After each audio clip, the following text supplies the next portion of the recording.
नमस्कार, NMF news देख रहे हैं आप। मैं हूं आपके साथ अभिषेक पुंडीर।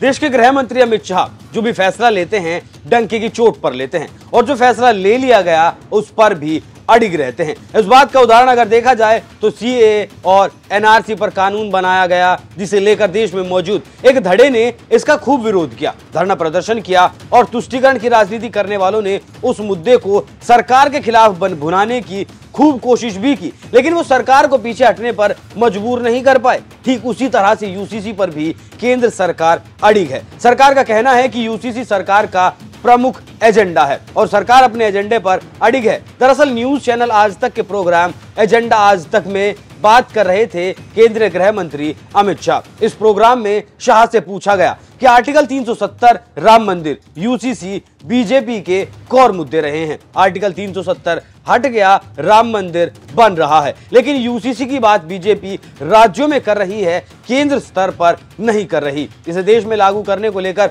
पार्टी की आखिर क्या सोच है, क्या मंशा है? इस सवाल के जवाब में शाह ने कहा कि ये बीजेपी का एजेंडा नहीं है बल्कि देश की जरूरत है। आगे शाह ने कहा, इसे आप बीजेपी के एजेंडे के रूप में देश की जनता के सामने प्रस्तुत मत करिए। ये संविधान सभा का देश के विधानमंडल और संसद को एक शासनादेश था। राज्य के नीति निर्देशक तत्व अनुच्छेद 44 में हमारी संविधान सभा ने कुछ ऐसी चीजें रखी थी जो आजादी के तुरंत बाद संविधान सभा लागू नहीं कर पाई थी, तो उसे अनुच्छेद 44 के माध्यम से राज्य के नीति निर्देशक तत्व नीति में लिया गया और यूनिफॉर्म सिविल कोड उसमें से एक है।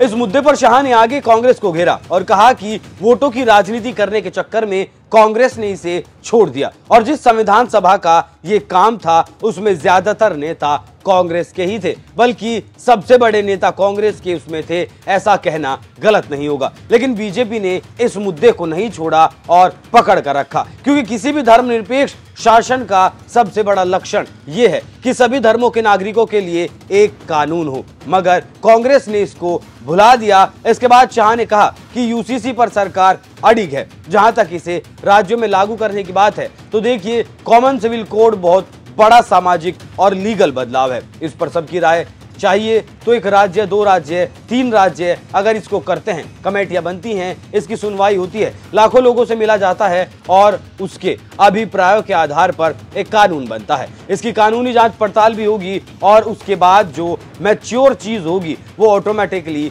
सारा देश स्वीकार करेगा। इसका मुझे भरोसा है।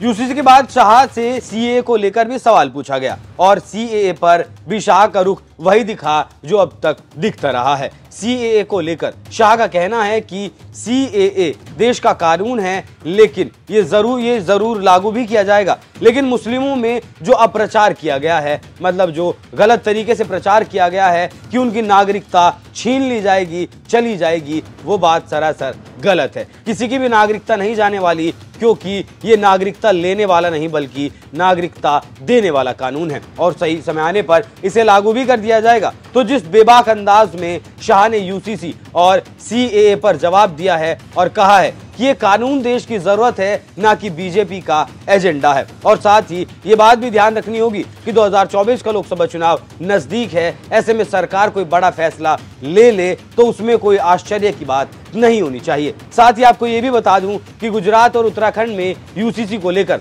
कमेटियों का गठन हो चुका है और इस पर ड्राफ्ट बनाने की तैयारी है और इन दोनों राज्यों में लोकसभा के चुनाव से पहले यूसीसी लागू किया जा सकता है और इन दोनों राज्यों के ड्राफ्टों को देखकर देश में भी यूसीसी का ड्राफ्ट तैयार किया जा सकता है। तो जिस तरीके से शाह ने यूसीसी और सीएए पर बात की है, उस पर आपकी क्या कुछ राय है? अपनी राय हमें कमेंट कर जरूर बताइएगा। नमस्कार।